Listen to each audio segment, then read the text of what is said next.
পৃথিবীর প্রায় সব টেকনোলজি দিন দিন ডেভেলপ হয় এবং সাইজে আস্তে আস্তে ছোট হতে থাকে। সেই সাথে মানুষের জন্য অনেক বেশি কনভিনিয়েন্টও হয়। সিম কার্ডের বেলায়ও সেম ঘটনাটাই ঘটেছে। প্রথমেই ছিল বড় সাইজের সিম, মানে রেগুলার যে সিম, সেটা বাংলাদেশের খুব বেশি মানুষ হয়তো বা দেখেনি। এরপরে আসলো সবচেয়ে জনপ্রিয় মিনি সিম, দেন আসলো মাইক্রো সিম, এরপরে রিসেন্টলি চলতেছে হচ্ছে ন্যানো সিম। এখন এই ন্যানো সিম থেকেও অলমোস্ট 10 টাইমস ছোট আরেকটা সিম এসছে, সেটার নাম হচ্ছে eSIM বা এমবেডেড সিম। এটা সম্পর্কে অনেকে হয়তো শুনে থাকবেন, পৃথিবীর বিভিন্ন দেশে eSIM সার্ভিস চালু আছে, কিন্তু আমাদের দেশে এতদিন ছিল না। মজার বিষয় হচ্ছে রিসেন্টলি গ্রামীণফোন অ্যানাউন্স করেছে তারা বাংলাদেশে সর্বপ্রথম eSIM লঞ্চ করতে যাচ্ছে, উইচ ইজ গ্রেট নিউজ নিঃসন্দেহে। আমি ব্যক্তিগতভাবে যে ফোনটা ইউজ করি এটাতে দুইটা সিম আছে, কিন্তু একটা eSIM আর একটা হচ্ছে ফিজিক্যাল সিম। যেহেতু eSIM এতদিন ছিল না, সো আমাকে সিঙ্গেল সিম ইউজ করতে হয়েছে এতদিন। গ্রামীণফোন eSIM লঞ্চ করার পরে আমি ডুয়াল সিম ইউজ করতে পারবো, which is really good. আপনার ফোনে eSIM সাপোর্ট করে কিনা এটা জানতে ভিডিও ডেসক্রিপশনে একটা লিঙ্ক আছে, যেখানে একটা লিস্ট আছে কোন কোন ফোন এই মুহূর্তে eSIM সাপোর্ট করে। আপনারা সেটা দেখে আপনার ফোন সাপোর্ট করে কিনা জেনে নিতে পারেন। তবে ফিউচারে অনেক ফোন আসবে যেগুলোতে eSIM সাপোর্ট করবে, এটা একটা মানে ফিউচার টেকনোলজি। এখন এই eSIM কি, কিভাবে কাজ করে, এইটার সুবিধা কি, অসুবিধা কি, এবং কিভাবে আপনি eSIM অ্যাক্টিভেট করবেন, এই বিষয়গুলো নিয়ে একটা আলোচনা করি। সো প্রথমে আসি eSIM কি।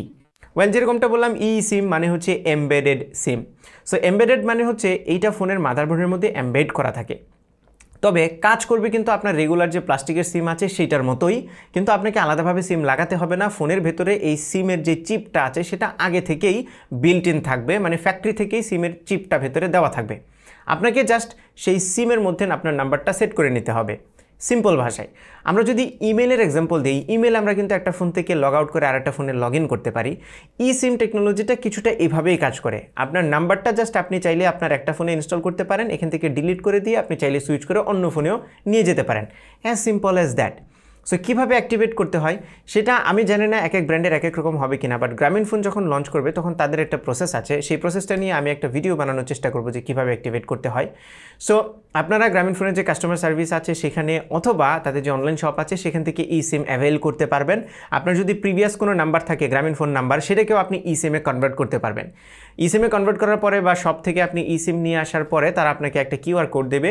সেই QR কোডটা জাস্ট ফোনে স্ক্যান করলেই ফোনের যে নেক্সট প্রসেসগুলো আছে সেগুলো ফলো করে আপনি eSIM ইজিলি ইনস্টল করে ফেলতে পারবেন।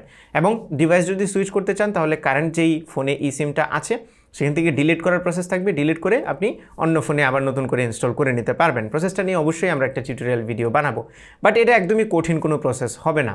বাট eSIM-টা অনেক বেশি কনভিনিয়েন্ট। সো আমরা eSIM-এর কিছু সুবিধা বলি। প্রথমত আপনাকে এই ফিজিক্যাল সিমের যে ঝামেলাটা সেটা নিতে হচ্ছে না, বিল্ট ইন সিম আছেই, আপনি জাস্ট সফটওয়্যারের মাধ্যমেই সিম ইনস্টল করে ফেলতে পারছেন, যেটা অনেক কনভিনিয়েন্ট। সিমের সাইজ মানে eSIM-এর সাইজ অনেক বেশি ছোট হওয়ার ফলে কিন্তু এটা ফোনকেও অনেক বেশি স্লিম করে। পাশাপাশি ফোনের বাইরে অন্যান্য যে স্মার্ট ডিভাইসেস আছে, ফর এক্সাম্পল স্মার্ট ওয়াচ, এটাতে ফিজিক্যাল সিম লাগানোটা অনেক কঠিন। সো এটাতে eSIM দেওয়া থাকতে পারে। সো eSIM-এর ব্যবহার কিন্তু অনেক। পাশাপাশি eSIM কিন্তু অনেক এনভায়রনমেন্ট ফ্রেন্ডলি, যেহেতু কোনো প্লাস্টিকের সিম কার্ড ইউজ করা হচ্ছে না, সো এটা পরিবেশের জন্য অনেক ভালো।